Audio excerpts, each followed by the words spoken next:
Alors dernièrement, Papacito a fait une vidéo dans laquelle il comparait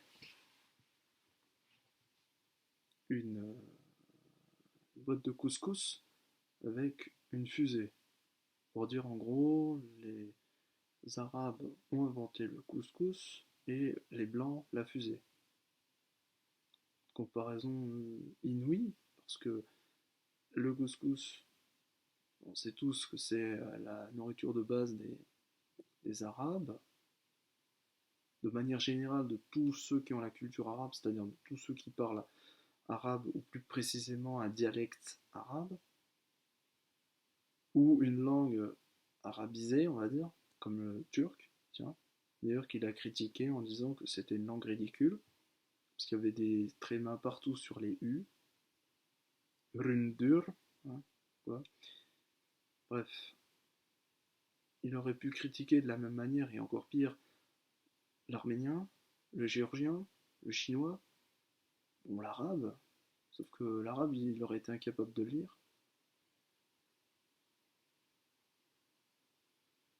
Ou même en parlant plus de langue européenne, il aurait pu critiquer le hongrois, qui est aussi originaire du turc, l'estonien, qui est euh, une langue parlée par un peuple turc, en fait, un peuple altaïque, finno-ougrien, au même titre que les hongrois d'ailleurs, ougrien ça veut dire hongrois. Il aurait même pu critiquer l'islandais en fait au final. Bref, bon, son choix délibéré pour la Turquie, on le sait tous, c'est parce que la Turquie, elle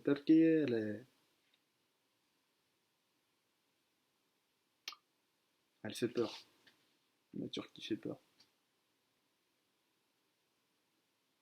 Avec les Boscours clairs, ça fait vraiment peur. Bon, ça fait fantasmer, on va pas se mentir, la Turquie de Suleiman le Magnifique fait fantasmer. Bon, on va pas se limiter à la Turquie parce que je voulais pas vraiment parler de ça, c'était juste accessoire. C'est au niveau de. Franchement, il est à la fois hilarant et complètement stupide. Parce qu'il a critiqué Robespierre en disant qu'il était habillé en perruque poudrée, blanche poudrée, tu sais, et avec des rubans partout. C'était ridicule. On peut juger de la mode d'autrefois, mais ce serait pas mal aussi de juger de la mode d'aujourd'hui. Par mesure d'honnêteté, on va dire. Honnêteté intellectuelle, comme on dit. Et en fait, la perruque blanche poudrée et les banderoles partout, hein, complètement ridicule. Ça a été déjà porté par les rois de France, déjà sous Louis XVI qui s'est fait couper la tête, paix à son âme.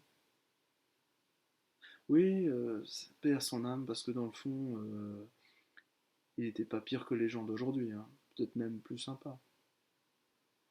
On a le droit de dire de penser qu'il était plus sympathique. Bon voilà, c'est comme ça. Ensuite, avant lui, il y avait Louis XV, si on compte bien. Bon, Louis XV, on peut le critiquer, mais voilà. Après, avant lui, il y avait. Alors là, c'était plus trop des perruques blanches poudrées. Il y avait Louis XIV, c'était la grosse perruque, machin.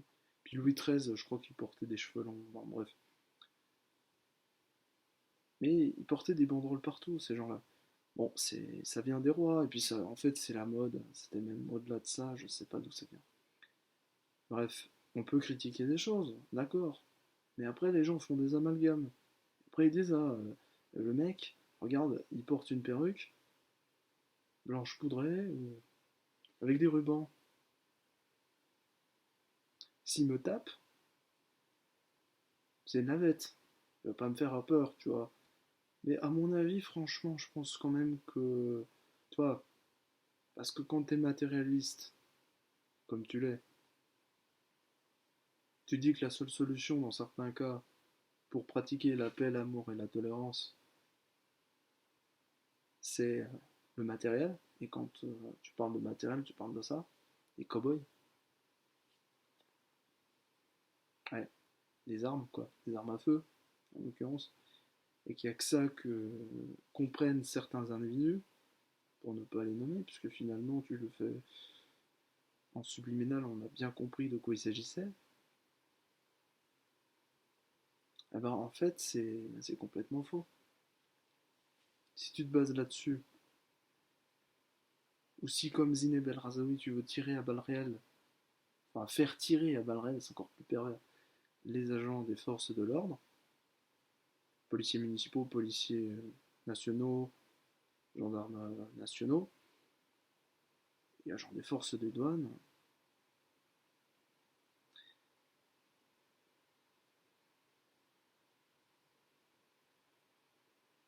c'est simpliste, c'est simpliste. Alors je dis pas que nos ancêtres n'ont pas fait à une certaine époque, mais de là à croire que des individus qui prônent sans arrêt, désolé de le dire, la haine envers autrui, et je ne dis pas encore une fois que parmi les étrangers, notamment ceux que tu dénigres, arabes, arabes plutôt, parce qu'en fait il y a de tout, dont El Ryan d'ailleurs, qui serait originaire d'Algérie, tout ça, bref. Ce mélange foutraque de tout et de n'importe quoi, on va dire à connotation musulmane, en les pointant du doigt, bref, c'est n'importe quoi. T'es espagnol, pas gaulois. Bon, après, évidemment, on pense ce qu'on veut. À ce compte-là, un blanc peut très bien défendre l'Arabie Saoudite, un blanc peut très bien défendre la Chine, un blanc peut très bien défendre les peaux rouges en Amérique. Bah oui. Bah, si toi, espagnol, tu viens défendre la France, et les Gaulois, on va dire, d'accord, il n'y a pas de souci. Mais accepte alors que certains Gaulois défendent l'Arabie, l'islam, le judaïsme. Mais bon, après, c'est vrai que sur cette question, je ne l'ai pas beaucoup entendu. Et c'est peut-être tant mieux, je ne sais pas. C'est très intéressant d'étudier en fait les religions des autres. Parce que ça permet un peu de voir ce qu'il en est, tu vois. Ça rend plus intelligent. Et moi, aujourd'hui, j'ai plus aucune illusion sur personne. Ni sur les uns, ni sur les autres. C'est vrai que du coup, ben, je t'avoue, je suis blasé. Je t'avoue, je suis blasé. Blasé, blasé, blasé, c'est chiant. On n'est pas dans le monde des bisounours. Donc ça, je te l'accorde. T'as raison sur certains points, ça c'est clair et net. Mais sur les points où t'as tort, tout le monde rigole et tout le monde te défend. Alors j'ai eu un fan club pour Papacito, j'ai eu un fan club pour El Ryan, j'ai eu un fan club pour Dieudonné Mbalambala et pour Alain Soral. Mais bon, Alain Soral et Dieudonné Mbalambala ont eu, si j'ose dire, le mérite de s'être fait striker de YouTube. Ce qui n'est pas le cas de Papacito et d'El Ryan. J'aimerais savoir pourquoi. Parce que dans le fond, bref. Alors c'est bien de défendre les Blancs en disant qu'ils ont inventé la fusée. Merveilleux. La fusée qui, personnellement, je sais pas vous, me sert jamais. Mais qui a été inventée grâce aux chiffres arabes de l'algèbre. Bref.